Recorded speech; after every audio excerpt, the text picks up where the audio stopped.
Auditor General Bonnie Lysyc's year-end report found that Ontarians overpaid for electricity by $37 billion. That's billion with a B.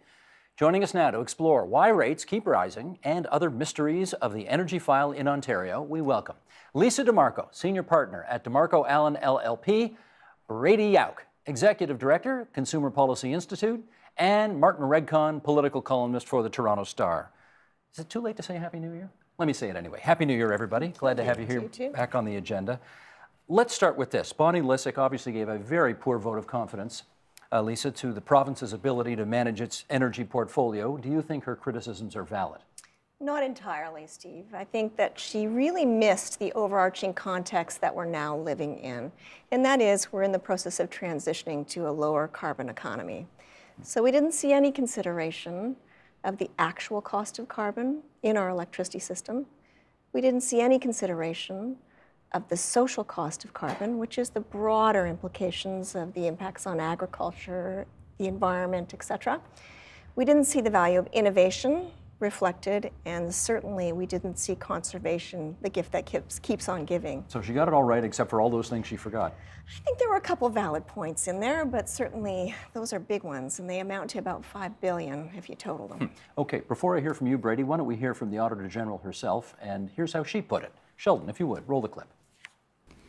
In the absence of an Ontario Energy Board approved technical plan, the Ministry has made a number of decisions about power generation that went against the Ontario Power Authority's technical advice. In addition, these decisions did not fully consider the state of the electricity market or the direct cost impact on consumers.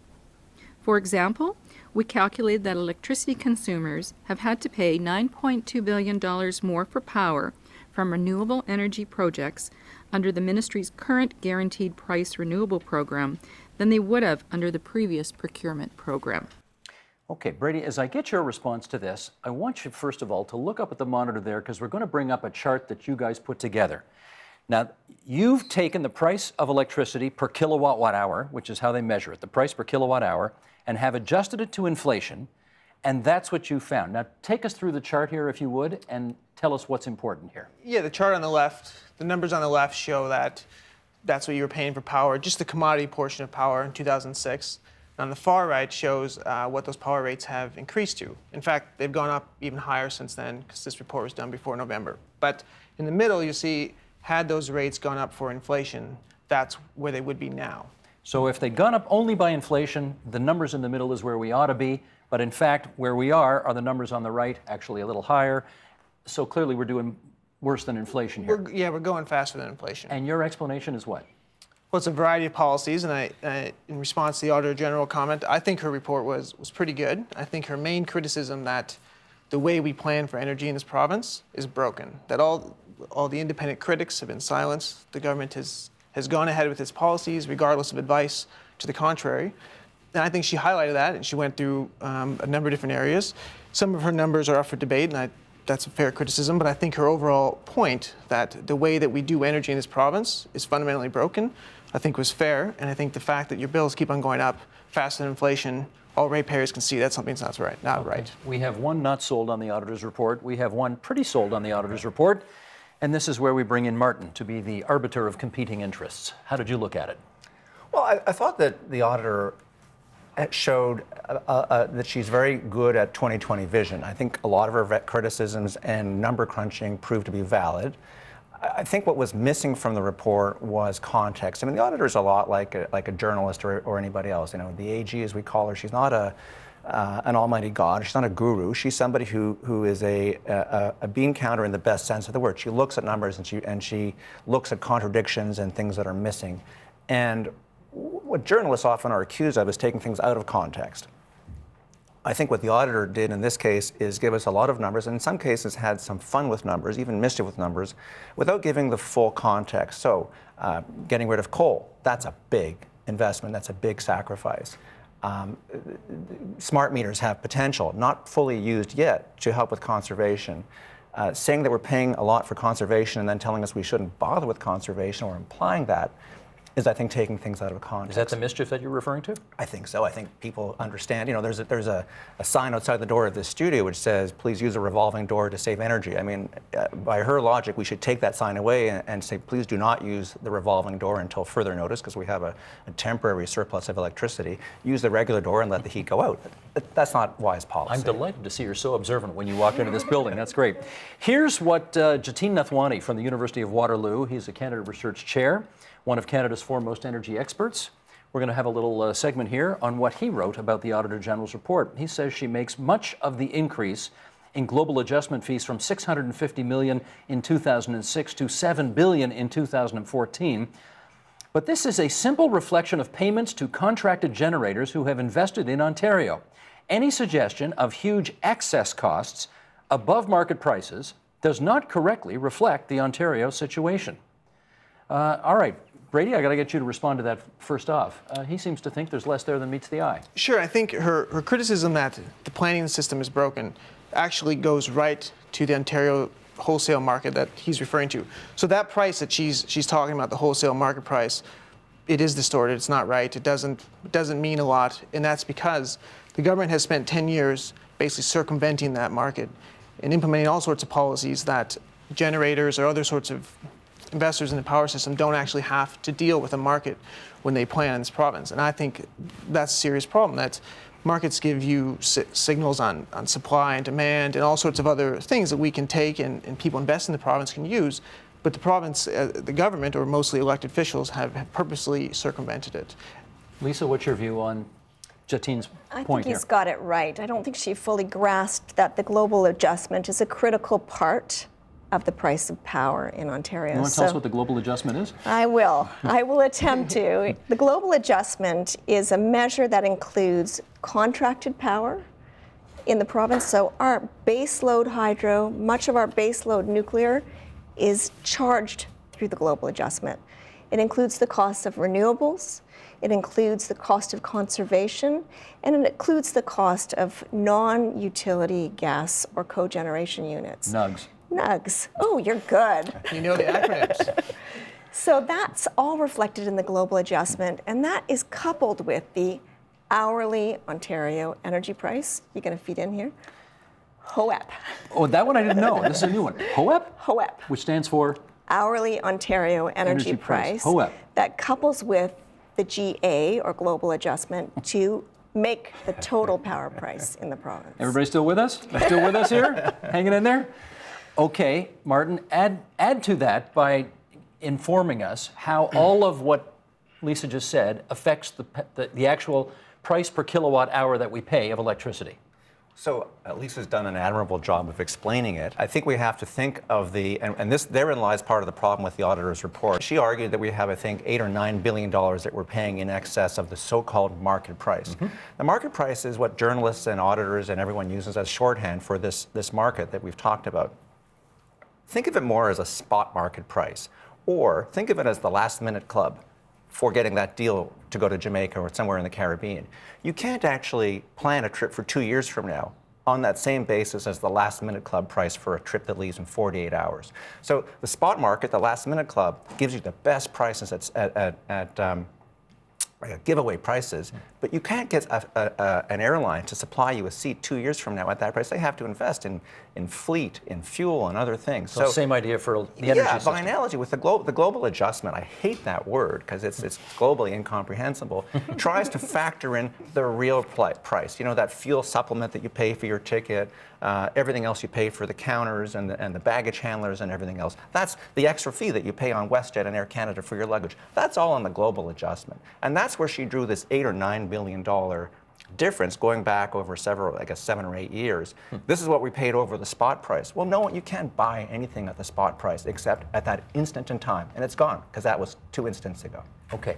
You said at the top of this that one of the things that the Auditor General did not take into account was, for example, the trying to quantify the cost of having phased out coal. We have no more coal-fired generating stations in the province of Ontario. Presumably, that affects the price somehow, and she didn't take that into account. If she had, what kinds of things would she have considered? So we call that broadly the cost of carbon, and there are two components, the actual cost. So now we're moving to a carbon pricing system, much like most of our electricity neighbors have. And if you take a simple price of $20 per ton, our coal phase-out resulted in 28 megatons, million metric tons of greenhouse gas emission reductions. Take a price of $20 a ton, that's $500 million. Not factored into her considerations. Not factored in. That's You look every at- year? Every year. $500 million every year. Every year. It's the gift that keeps on giving. So it's real money. It's real money. And then the broader cost, the changes associated with climate change, the social cost of carbon, impacts on changes in agriculture, impacts on land, property damages from floods and severe storms. We haven't seen any of those since 2013. That's a sarcastic comment, clearly. $3.2 billion alone in 2013 from 2 extreme weather events. If you include the broader social cost of carbon, 2005 report estimates that to be $4.4 billion a year. Can I jump in on that particular point? I think the auditor had a fair point, though. I think she missed the opportunity cost of not getting rid of that coal-fired plants in terms of health costs and so on. But Ontario did pay a heavy price in the sense that we jumped the gun. We beat out all of our neighbors in doing that. So we're paying phasing more. out coal. Correct. So we're paying more for electricity. We have cleaner air, but they're not. And so in terms of the economics, we're at an industrial disadvantage, a competitive disadvantage right now. Let's understand that because to make coal is real cheap. Correct. Whereas to make solar or wind is more expensive. Well, not so much solar and wind because they are not, you can't fire them up at peak times the way you can with coal. So it's really natural gas. So all those natural gas plants, which we'll talk about later, I guess, cost a lot of money to invest and build and screw up sometimes. And that was to replace coal. And that was a social good, I think, overall. But we have to recognize that by jumping the gun, we put ourselves at a disadvantage relative to Michigan or other border states that are our economic competitors. Okay. No, I'm going to disagree. I'm going to have to jump in there because the Clean Power Plan that the U.S. just passed in August says exactly the opposite. It actually is rewarding Ontario for its innovation by allowing Ontario new zero emissions power to be used in the U.S. for a compliance tool under that new regulatory requirement. So anything built post-2012, and we were building in 2012, can be used as a compliance tool in the U.S. So you can actually can be used as a compliance tool, meaning what? can be used to actually meet the U.S. Clean Power Plan requirements. So you can export Ontario clean power to the U.S. under their rule. So brownie points for us. in other Brownie words. points and money for us. And money for us. Do you want to acknowledge that all of this is at factor It's here? money, but it comes at a cost. So we export we use that HOEP, that terrible acronym. We export to Michigan and New York on that price. And then we pay contractors a significantly higher price. So yes, Ontario exports its power, but it's not economically beneficial to Ontario at all. In fact, it's a money loser. This has been documented many times that we're now losing more and more money each year on exporting uneconomic power. So there is a cost there. But to your point, I think Ontario as a whole decided that they want to get rid of coal plants. So that politically, they voted in government multiple times on this platform. But the government was not very clear on what it was going to cost. In fact, they were very misleading because they said initially it was only going to go up, affect your bill about 1% a year. That's what the green energy was going to cost and all this. I think most people accepted that. They said, sure, I'll pay 1% more a year. But that's turned out to be, misleading is a very nice way of putting it. An outright lie might be more appropriate. That hasn't been the case. So I think a lot of Ontario residents now are saying, we've done our fair share. We've done more than almost anyone else in North America. We led the way. We took all the risk in implementing these policies first. At what point do we get a break? When are we going to put the brakes on these policies and rethink them a little bit? I just want to be clear here because I'm still of the generation that when you call somebody a liar, I think that's a big deal. So who lied about what? Initially in the long-term energy plan, it said that your bills would increase by about 1% a year in relation to these policies. But it's turned out, maybe lying is strong.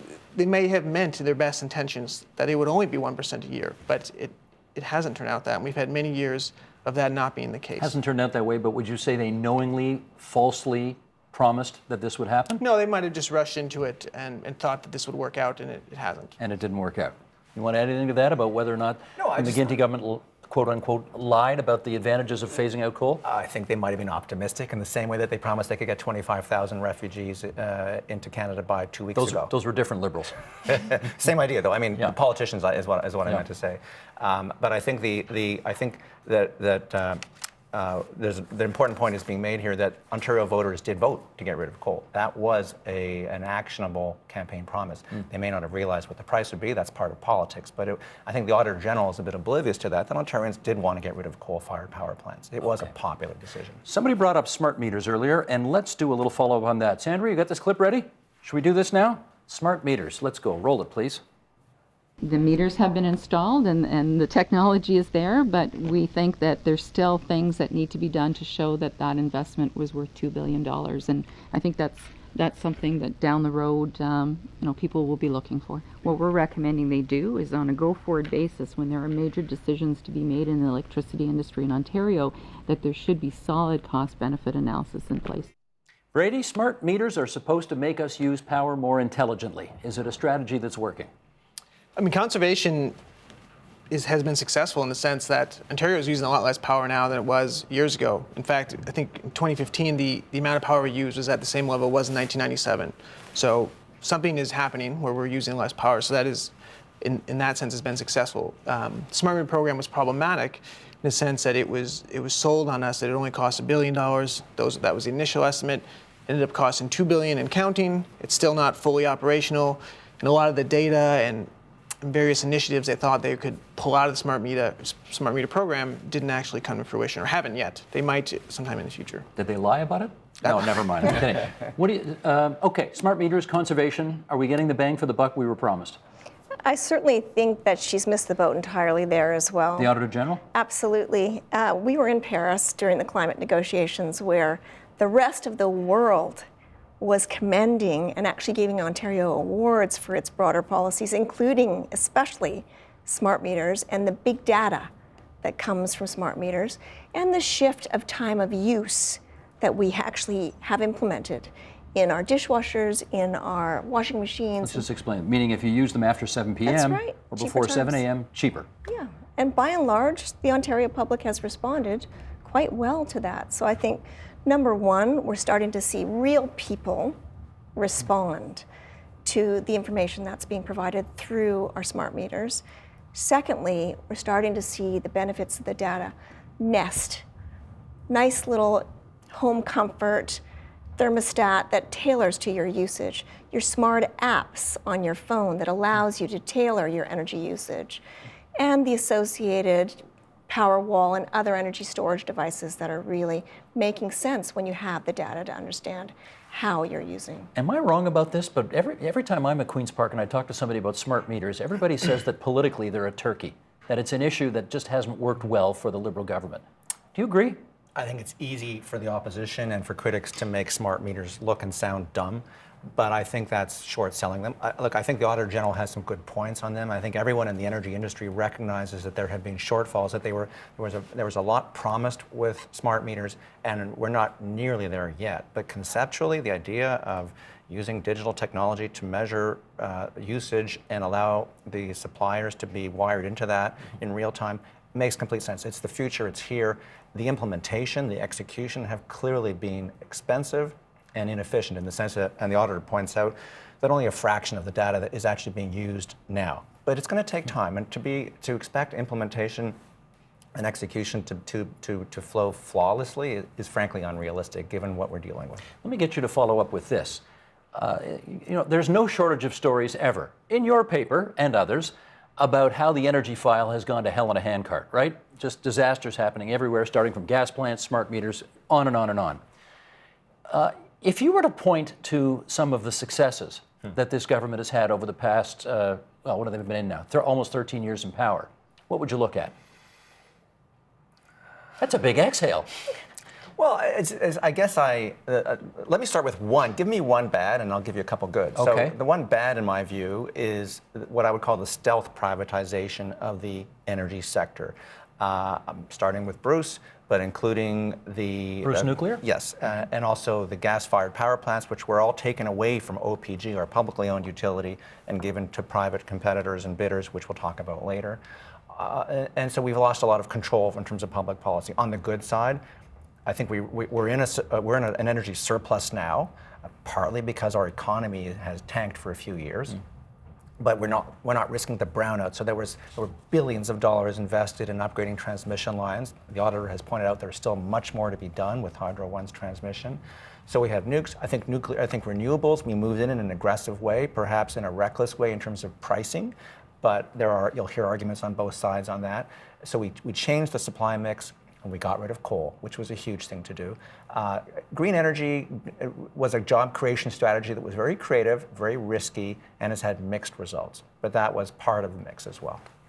Would you point to any particular, and unlike, I'm not going to give you a criticism off the top, do they have any successes here that are worth writing home about? Absolutely. I think to go to Martin's point, specifically on context, nowhere in the AG's report do we see that 80% of the energy infrastructure was aged, really decrepit, in need of new development and infrastructure repairs. We needed to build about 11,000 kilometers of distribution and transmission lines. Much of that got done while we were phasing out coal, while we were moving to a lower carbon economy, and while we were positioning ourselves for effectively the renewables or solar revolution. So again, implementation not great, but where we are, the right idea? In fairness, process concerns. But in terms of the outcome, we're pretty well set up for the next phase of energy policy worldwide, not just in Ontario, not just in North America, worldwide. Brady, any successes there? I will agree the intention for green energy was good. It was positive. I think most people in Ontario would say we'd love to have an economy powered by windmills and solar panels, and I don't really think most people would disagree with that. To your criticism of processes, I think the stealth sidelining of the Ontario Energy Board, the ability to take all criticism and negative advice or advice from its own ministries and then ignore it, I think that's really worrying that the province is Without getting too much in the weeds here, you're talking about Bill 112 here, I gather? That is the most recent. Okay, recent so one. this is the Ontario Energy Board. If you had a complaint, they used to be able to hear it, and now if you've got a complaint about Hydro One, they don't have jurisdiction over those complaints anymore. They've passed the close to it? law. No? They've passed a law that said they want to establish consumer representation at the board. The board has looked at a variety of models. A lot of those models have a government-appointed body that then represents consumers. The fear is that that is going to be the main intervener at the OEB, and environmental groups and consumer ratepayer groups and these other groups that can apply for funding to fight back against some of the utilities' plans, they'll be sidelined. It's not clear if they're actually going to do that, but the bill gives them the power to do it. Okay, well, Lisa, maybe you could tell us, is it a problem that Hydro One, now that it's going through this partial privatization, seems to be exempt from some of the complaint processes that used to be there in the past? I think there are new protections in the bill, so you want to be concerned about process generally, but specifically, the bill allows for this supervisory role for the board to actually input someone if there are problems with reliability or financial management, and that's a new protection. That's very good. Secondly, the rate regulation doesn't change at all, and the complaint process of the OEB doesn't change at all. Energy Board still has jurisdiction That's right. over those things. That's right. It's in relation to some of the other aspects that you can understand with privatization that they'll have to, withdraw some of their jurisdiction. But We could do a whole show on this, but I just want to get a minute from each of you on this. The Liberals are going ahead with their 60% sell-off of Hydro One. This is the transmission company, the wires. Is that a good idea? I have a cynical answer to this. I've been in this business for about 20 years now, and I've seen it often proposed by more than one political party. Yeah. So I don't think it's a terrible idea in any way, shape, or form, and particularly as we're at such a tipping point in the industry where this is an older wires business, and we're moving to a new economy electricity system. I think it was prescient, and the way it's being done in a measured manner is also not terrible from a process Not 60% perspective. all at once, but in That's right. tranches, as they That's call it. right. Brady, what do you say? Yeah, I'm largely in favor of it. I think Ontario has been very poorly served under a public ownership of Hydro One. It's not as if they've kept rates low or kept reliability at a reasonable level. They're notoriously, even they admit to their rate applications that they're very unproductive. They have higher wages than their peers. So there's a lot of things that show that public Hydro One ownership hasn't really been that beneficial. And to your point, I think we don't know what's happening in the utility sector. It's changing very quickly. And there's a chance that this is the peak of this old wires business, and the province selling it at exactly the right time when the model is being undermined by new forms of battery storage and things like that. You do not hear that much at Queen's Park. I'm going to dissent from both of these Okay. esteemed guests. It's true that we might be stuck with old wires and old technology, but I'm not going to bet that the investors haven't already discounted for that. So I don't think we're pulling a fast one on the buyers. These are sharp-eyed people with sharp pencils, and they know that this might have a limited shelf life. So there's no, it's not like we're selling high because of the technology. We're going to lose the opportunity to have some public policy influence. That said, on the politics, which I know you're interested in, there is a contradiction here. A lot of people outside Toronto, because no one in Toronto really deals with Hydro One. It's more of an outside Toronto issue because we have Toronto Hydro that we interface with. Did I just say interface? You did. Interact with, sorry. And it's the subject du jour that's throwing me off. But so many people, to go back to the earlier point, so many people outside Toronto hate Hydro One because it has had so many screw-ups in terms of billing. That It's number one complainant, right? With the ombudsperson, yes. So yes, we're giving up public ownership, but people are going to be conflicted when it comes to ruining that day. So Okay, while you have the floor, let's, what do we got here? A few minutes left? 3 minutes, 3 minutes, okay. Enough policy, some brass knuckle politics, okay? Let's get into this. Dalton McGuinty has been gone for 3 years now. Kathleen Wynne has apologized for the gas plants. I think she was on this set and did it 11 times. First year, correct. First year, right. This story about the canceled gas plants in Mississauga and Oakville persists. Why? Well, it's a complicated story. It lends itself to various dimensions and aspersions and everything else. It's a field day for the opposition, who are able to try endlessly to link Kathleen Wynne to the alleged criminality that involved senior staff in Dalton McGuinty's office, not Mr. McGuinty himself. So there's endless ammunition. There's fodder for the process. It won't go away in part because the OPP took about 3 or 4 years to actually come to a conclusion on the file. It was a complicated case. And charged 2 people. Charged 2 people, 2 staffers, former staffers. And Of McGuinty's. Of McGuinty's. But it also, it's a story that is so mixed up because people wanted those gas plants canceled. The opposition wanted those gas plants canceled.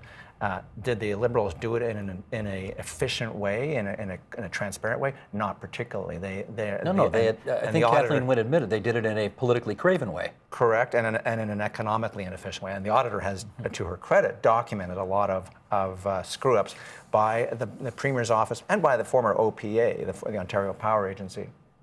Is that what it was called? Authority. Power Authority. Thank you.